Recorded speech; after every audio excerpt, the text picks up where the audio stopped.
Las aves representan uno de los linajes de vertebrados más diversos y exitosos que existen en la actualidad. Su historia evolutiva se remonta a unos 150 millones de años, cuando comenzaron a diferenciarse de los dinosaurios no avianos. A lo largo de este proceso, fueron desarrollando una serie de adaptaciones anatómicas que les permitieron alcanzar el vuelo activo. Pero la historia de las aves no se limita únicamente a los cielos. Muchas especies evolucionaron en dirección opuesta, adaptándose a entornos terrestres con hábitos completamente distintos, mientras que otras colonizaron hábitats acuáticos. Ese segundo tipo de aves modificaron sus cuerpos y su comportamiento para sobrevivir y prosperar en ambientes como ríos, lagos y océanos. Un ejemplo de esta transición lo encontramos en los famosos pingüinos. Sus alas se transformaron en aletas rígidas y su denso plumaje actúa como un excelente aislante térmico, permitiéndoles nadar y alimentarse en las frías aguas del hemisferio sur. Son buceadores expertos, capaces de alcanzar grandes profundidades en busca de alimento. De forma similar, aves como los cormoranes y las aningas también se especializaron en la vida acuática, pero por un camino distinto. Han desarrollado cuerpos estilizados, patas palmeadas y picos afilados, lo que les facilita sumergirse y nadar con agilidad para capturar peces bajo el agua. Sin embargo, todas estas adaptaciones no son cosa reciente. Desde el Cretácico tardío, ya existía un grupo de aves que había sobrellevado la vida acuática a un nivel especializado. Estas aves rondaban los antiguos mares del hemisferio norte y evolucionaron un cuerpo adaptado por completo al buceo. Hoy presentamos a las esperornitas.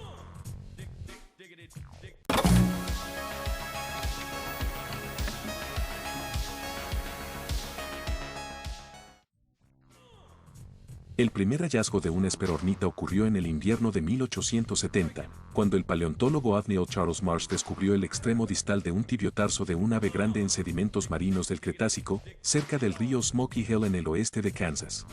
En expediciones posteriores, entre junio de 1871 y en el otoño de 1872, Marsh encontró un espécimen más completo y luego un esqueleto casi completo, este último teniendo partes del cráneo, suficientes para revelar un detalle peculiar, y era que el ave tenía dientes. Una característica inexistente en aves modernas que solo se conocía entonces en fósiles como Archaeopteryx. Marsh le dio el nombre de Hesperornis regalis, que significa ave real del oeste. La interpretó como un ave buceadora, relacionada con los colimbos modernos, pero con diferencias respecto a todas las demás aves, recientes y extintas.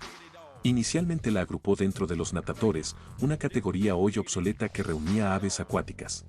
La importancia de este hallazgo no pasó desapercibida. La existencia de aves con dientes, como Hesperornis, y más adelante Nyctiornis, con la segunda descubierta por el geólogo Benjamin Mudge, rompía con la antigua separación conceptual entre aves y reptiles. Paralelamente, estos descubrimientos avivaron una célebre e infame rivalidad científica, la llamada Guerra de los Huesos. Marsh y el paleontólogo Edward Ranker Cope competían ferozmente por recolectar fósiles y destacarse en la paleontología estadounidense. Algunos especímenes de Hesperornis se enviaron por error a Cope, lo que llevó a Marsh a acusarlo de robo. Ya de por sí estos dos hombres andaban peleados, y este incidente no hizo nada más que intensificar su conflicto en 1873. A lo largo de los años, Marsh y sus recolectores recuperaron múltiples especímenes de aves cretácicas en Kansas, lo que ayudó a reconstruir gran parte de su anatomía y comprender su evolución. Aparte de Hesperornis, se describieron otros géneros relacionados, como Bactornis, Coniornis y Lestornis, aunque estos dos últimos se consideran actualmente parte del género Hesperornis. También se descubrieron fósiles de aves similares en Inglaterra, como en Aliornis, descrita por Harry Seeley a partir de restos hallados en el Cretácico superior del Greensand de Cambridge. En 1873, Marsh agrupó a Hesperornis y a Ichthyornis dentro de un nuevo grupo que nombró Odontornites, es decir, aves con dientes. Sin embargo, en 1888, el anatomista, Max Furtbrenner, cuestionó la validez de usar los dientes como criterio principal y propuso una clasificación alternativa. Separó a las aves de formas buceadoras y sin vuelo, dentro de un nuevo clado, Hesperornites, como una subclase dentro de las aves. Desafortunadamente para el alemán, su sugerencia fue mayormente ignorada en favor de Hesperornitiformes, nombre propuesto en 1899 por el zoólogo y ornitólogo británico Richard Butler Sharp, que se convirtió en la designación estándar a nivel de orden. No sería hasta 2004, cuando la paleontóloga Julia Clark ofreció una definición filogenética moderna del grupo. Definió a Hesperornites como todas las especies más cercanas a Hesperornis regalis que a las aves modernas, las neornitas. Desde entonces, Hesperornitiforme se considera un sinónimo menor de Hesperornites. Dentro del clado de las hesperornitas se reconocen actualmente 4 familias principales, además de algunos géneros que aún no han sido ubicados con precisión. Los enaleornitos son los miembros más antiguos del grupo y provienen del Cretácico temprano. Su registro fósil es fragmentario, y su identificación se basa en detalles del esqueleto pélvico y de las extremidades. Los raptornítidos se caracterizan por un cuerpo más esbelto, proporciones menos especializadas y una presencia temprana en el registro fósil desde el Cenomaniano. Los brodávidos destacan por tener tarsometatarsos cortos y robustos. Su registro abarca desde el Campaniano hasta el Maastrichtiano y podrían haber habitado ambientes de agua dulce. Por último, los hesperornítidos son la familia más diversa y especializada. Estas aves eran de gran tamaño y estaban altamente adaptadas al buceo. Muchos estudios apoyan la idea de que las hesperornitas forman un grupo monofilético, es decir, que comparten un ancestro común exclusivo. Se han identificado varias características derivadas compartidas o sinapomorfías, especialmente en material postcraneal, que respaldan esta relación evolutiva. A pesar de esos avances, el grupo aún enfrenta varias complicaciones en su clasificación. Muchas especies fueron descritas a partir de restos muy incompletos, en ocasiones de un solo hueso. Algunos diagnósticos para definir a una hesperornita son vagos o imprecisos, y no siempre se han cuantificado adecuadamente las proporciones anatómicas, significando que una considerable cantidad de géneros y especies sean sinónimos entre sí o han sido clasificadas de manera incorrecta. Para resolver estos problemas, se necesitaría una revisión sistemática más profunda, con el uso de análisis filogenéticos modernos y la reevaluación de fósiles antiguos con nuevas tecnologías, como la tomografía computarizada. Solo así se podrá refinar la clasificación y entender mejor la evolución de estas aves prehistóricas. Las hesperornitas presentaban un cuerpo notablemente adaptado al buceo, con una forma hidrodinámica que recuerda a aves buceadoras actuales como los colimbos o los cormoranes. Sin embargo, aquella similitud es el resultado de una convergencia evolutiva, ya que no estaban estrechamente emparentadas con ellas. El cuerpo era alargado y de forma fusiforme, ideal para reducir la resistencia al agua. El cráneo también era largo, en especial por la prolongación del premaxilar, que podía representar casi la mitad del rostro.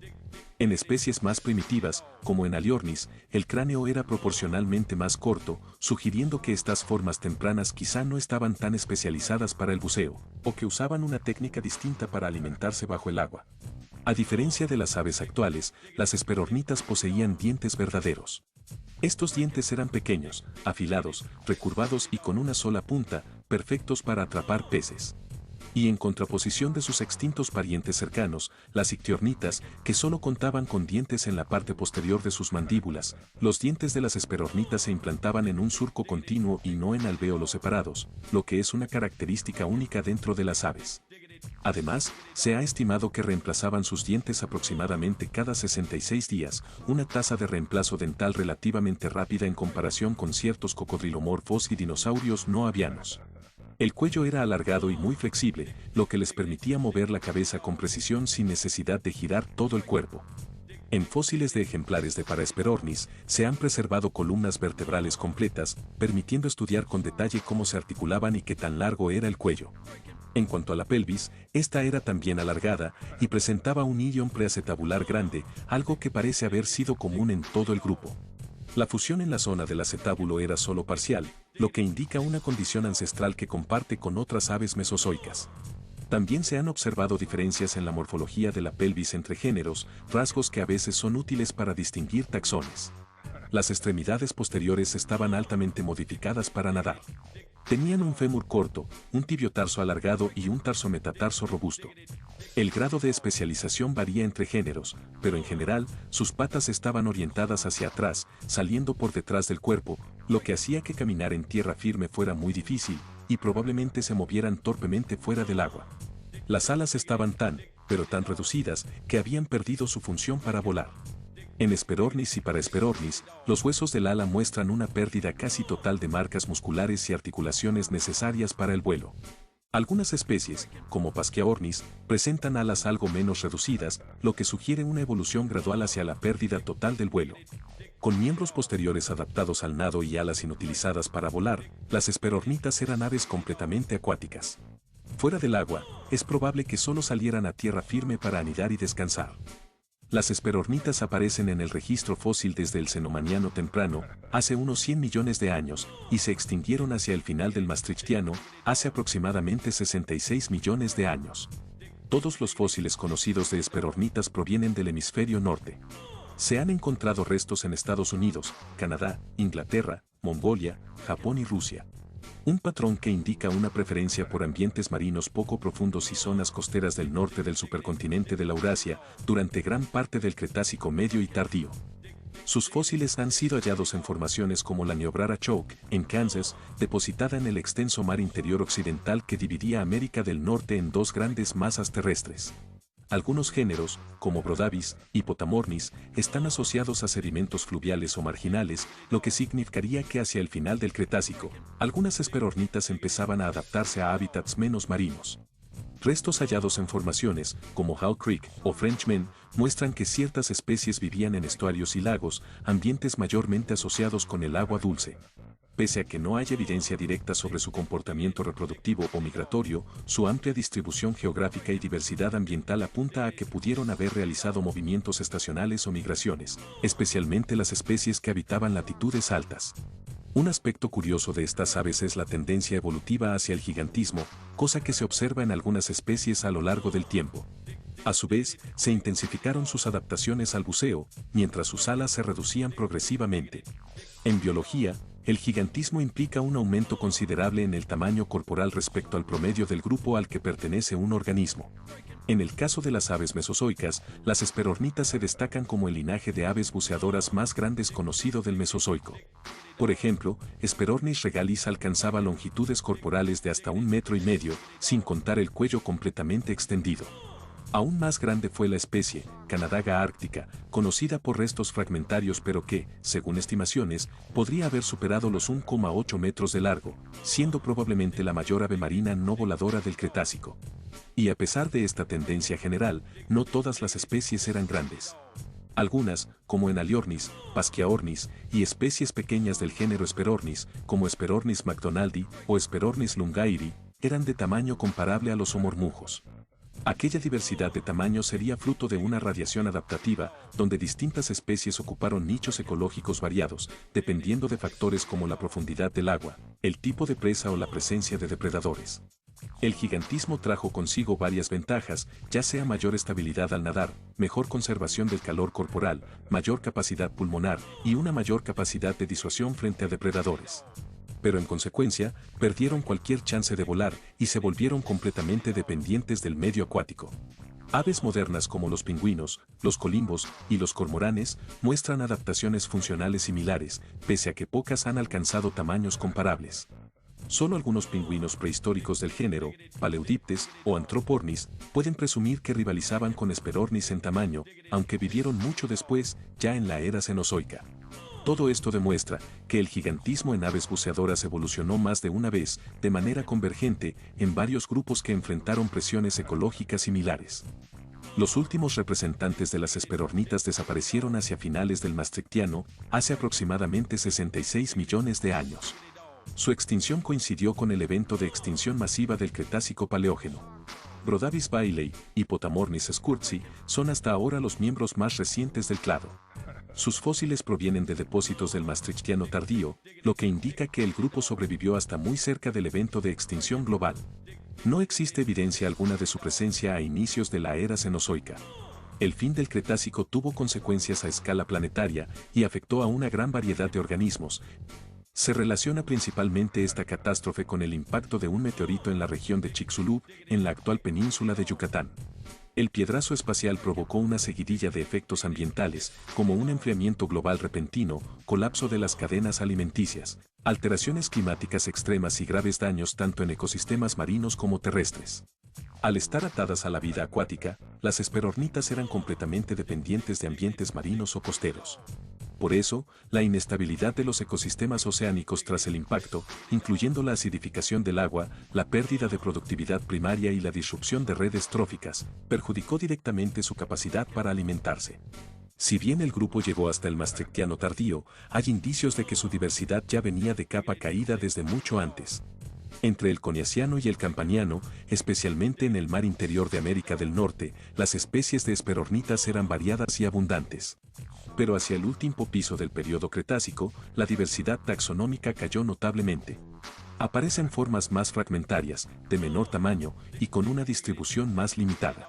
Posibles causas de esta disminución serían los cambios en el nivel del mar, un enfriamiento progresivo del clima global y la competencia con otros vertebrados marinos.